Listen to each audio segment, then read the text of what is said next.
अच्छा, अप्रिसिएशन तो चलो ठीक है, उसको बंदा जितना ग्रेटिट्यूड फील करें, शुक्र अदा करें, सारी चीज़ें हो जाती हैं।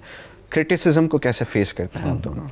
बाज़ होता होगा, बहुत सारे ऐसे भी लोग होते हैं ना जो इंटेंशनली क्रिटिसाइज करने के शौकीन होते हैं कि यार। दो चीज़ें हैं मुझे ऐसा लगता है, एक होता है आपके काम पे क्रिटिक करना, एक होता है आपकी पर्सनल ट्रेड्स या लाइफ पे कमेंट करना। दोनों चीज़ों में फ़र्क है। सही है। आप काम के ऊपर क्रिटिसिज्म दें, उसके लिए दरवाजे खुले हैं और हमेशा खुले रहेंगे। एज एन आर्टिस्ट अगर आप क्रिटिसिज्म एक्सेप्ट नहीं कर सकते तो आप फारिग हैं। ठीक है। क्रिटिसिज्म एक्सेप्ट करने में और क्रिटिक को लेने में कोई हर्ज नहीं है, एज लॉन्ग एज वो आपके काम पे हो। लेकिन जब पर्सनल अटैक्स और कमेंट्स होते हैं ना, वहाँ आती है प्रॉब्लम।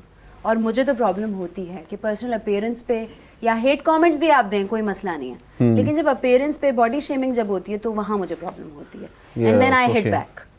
कभी कभी मुझे ऐसा लगता है कि यार ज़रूरी है जवाब देना, और मुझे गुस्सा आता है क्योंकि at the end of the day हम भी इंसान हैं और आर्टिस्ट एक नॉर्मल इंसान से ज़्यादा सेंसिटिव होता है। That's very true. तभी वो आजकल एक पोस्ट भी काफ़ी वायरल है कि learn to insult people, don't always wait for karma. Yeah. बिल्कुल ऐसे, बिल्कुल ऐसे। तो 99% मोस्टली हमारे पॉजिटिव कमेंट्स ही होते हैं। अगर हम अपने कमेंट्स जब देख रहे होते हैं तो 99% पॉजिटिव होते हैं, उसमें बीच में एक आध आ जाता है कि वो कोई बिला वजह का एक नेगेटिव। सर तो ये तो वही वाली बात है ना, जब आप कोई किसी सोप का कमर्शियल देखते हैं तो 99.9% जैम, तो वो जो एक डोटा वो हमेशा वो इधर भी है। तो उसको फिर हम कहते हैं, मैं तो इग्नोर कर देता हूँ। मैं कहता हूँ यार लिख दिया, छोड़ो, जाने दो। वो भी अगर एक्टिंग पे हो या स्क्रिप्ट पे कोई कमेंट हो ना, कि कुछ लोग कहते हैं इस दफा मजा नहीं आया, तो चलो भाई नहीं आया, ठीक है, हाँ, नहीं कर पाए हम, नहीं डिलीवर बिल्कुल। कर पाए। बट मुझे लगता है जब होता है ना कि खोजी लग रही हो, बहुत ही बकवास शक्ल लग रही है, नाक की सर्जरी करवा लो, वहां मैं देती हूँ पलट के गालियाँ कि बेटा पर्सनल नहीं हो और बॉडी शेमिंग नहीं करो। मुझे बॉडी शेमिंग से मैं ट्रिगर होती हूँ। अच्छा, कभी कभी आते हैं ये दोनों नाचते ही रहते हैं। अच्छा, हम कहते हैं हम उस पे भी कुछ नहीं कहते। 100 वीडियोस में से 4 में से नाच, बाकी तो देख लो, मतलब कभी पेज तो आप एक्सप्लोर करो। तो वो आते हैं, लोग करते हैं। मैं तो मेरा मोस्टली मैं बड़ा रिलैक्स्ड काम इंसान हूँ, तो मैं तो इग्नोर करता हूँ, कहता हूँ।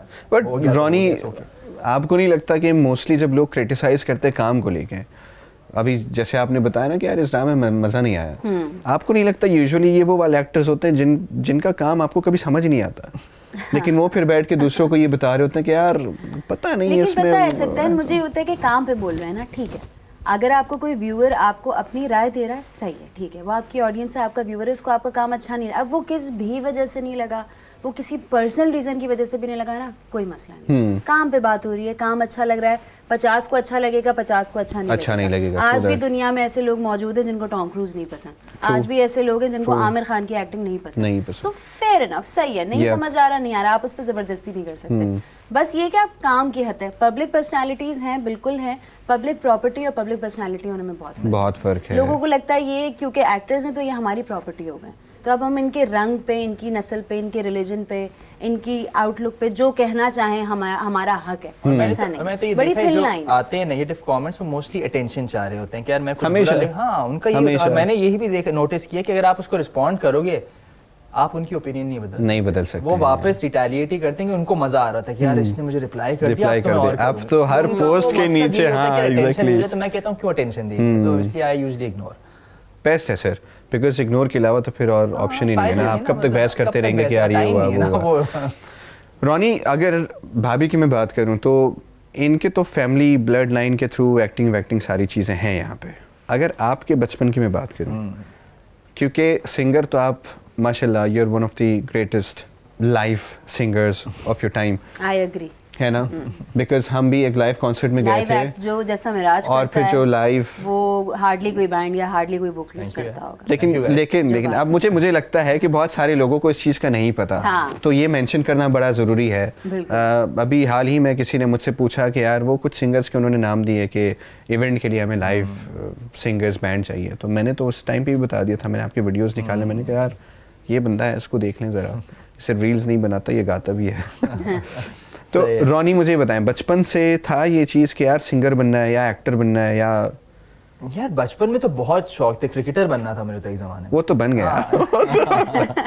क्रिकेट मैंने क्या सोचा था कि यार पाकिस्तान खेलूंगा और ये करूंगा, अब उसके लिए कुछ कोशिशें भी की, बट वो ऑब्वियसली जब ओ ए लेवल्स आया वो छूट गया। सही है। फिर ए लेवल्स में मैंने बैंड अपना बनाया बॉयज़ के साथ, जो मेरे ए लेवल्स में थे, वो तो ग्रुप अभी तक भी, मतलब मैं बात कर रहा हूँ कुछ 20-22 साल पुरानी, तो उसके बाद से अभी तक भी currently we still performing live, हमारे शोज़ हो रहे हैं, सब कुछ चल रहा है, and we are having a blast, मज़ा आता है, करते हैं, परफॉर्मेंसेज देते हैं, and yeah, music has been a part of my life for the last 22 years. Yeah, and you're doing really great in that, माशाल्लाह. हाँ, तो ये तो उसके साथ साथ फिर थोड़ी बहुत एक्टिंग, थोड़ी बहुत कंटेंट क्रिएशन, इसी में बिजी रहते हैं. फिर अब बच्चा भी हो गया तो उसको भी पाल यार. वाह, ऑसम मिस्टर रॉनी. भाभी, ये जो स्विच है जी फ्रॉम BDS टू एक्टिंग जी, तो ये ख्याल कब कैसे? इसलिए क्योंकि मैंने काम करना शुरू किया, प्राइवेटली प्रैक्टिस करना शुरू किया और शायद 6-7 महीने की होगी, और मुझे उसमें समझ में आ गया कि मैंने ये तो नहीं करना था जिंदगी में.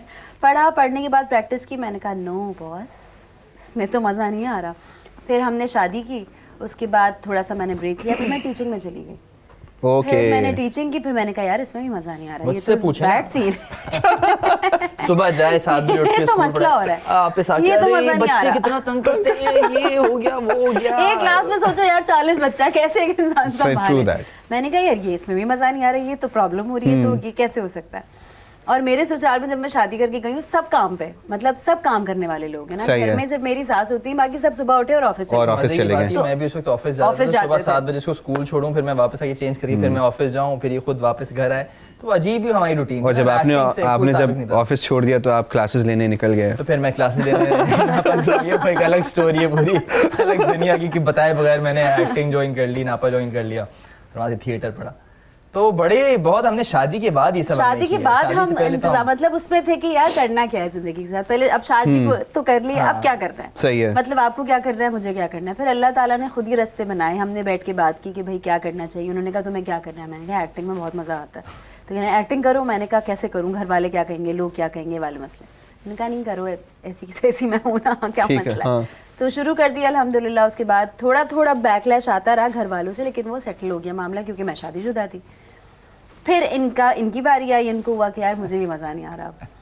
तो एक दूसरे का साथ दिया. हमने कहा यार तो ऐसी तो पहले मैंने रास्ता बनाया, फिर मैंने कहा आ जाए, हो गया आ जाए.